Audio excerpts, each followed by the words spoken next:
Qashqadaryo viloyatida muborak Ramazon oyi munosabati bilan ezgulik va insonparvarlikka yo'g'rilgan xayrli tadbirlar izchil davom etmoqda.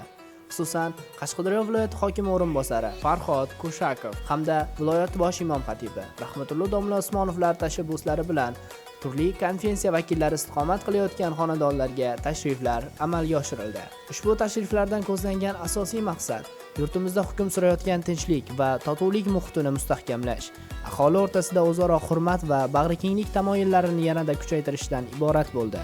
Xonadonlarda samimiy va iliq muloqotlar tashkil etildi. Suhbatlar davomida yurtimizda barcha millat va din vakillari uchun yaratilgan teng imkoniyatlar, ularning huquq va manfaatlari davlat himoyasida ekani alohida ta'kidlandi. Tashrif buyurilgan oilalar davlat va jamoat tashkilotlari tomonidan ko'rsatilayotgan e'tibor va g'amxo'rlikdan mamnun ekanligi bildirildi. Спасибо большое нашему президенту Шавкат Мирзиёевичу, что смотрит и уделяет внимание нашим старикам, да, старикам приходят, что пришли поздравить с праздником. Мы поздравляем всех, весь наш узбекский народ. Мы живем уже много лет здесь.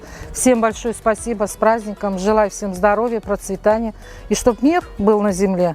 И было все хорошо у нас. Большое спасибо. Uchrashuvlarda Qur'oni Karimdagi: "Ey odamlar, biz sizlarni bir erkak va ayoldan yaratdik va sizlarni o'zaro tanishishingiz uchun xalqlar va qabilalar qildik" mazmunidagi oyat keltirilib, ushbu ilohiy kalom insonlarni o'zaro hurmat, hamjihatlik va bag'rikenglikka chorlanishi ta'kidlandi.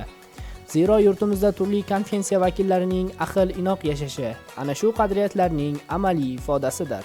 Shuningdek, muhtaram yurtboshimiz Shavkat Mirziyoyev tomonidan joriy yil 16 fevral kuni imzolangan muborak Ramazon oyini munosib tarzda o'tkazish to'g'risidagi qaror Ramazon oyini milliy an'ana va qadriyatlarimizga mos tarzda yuksak saviyada tashkil etishga muhim huquqiy asos bo'lib xizmat qilmoqda.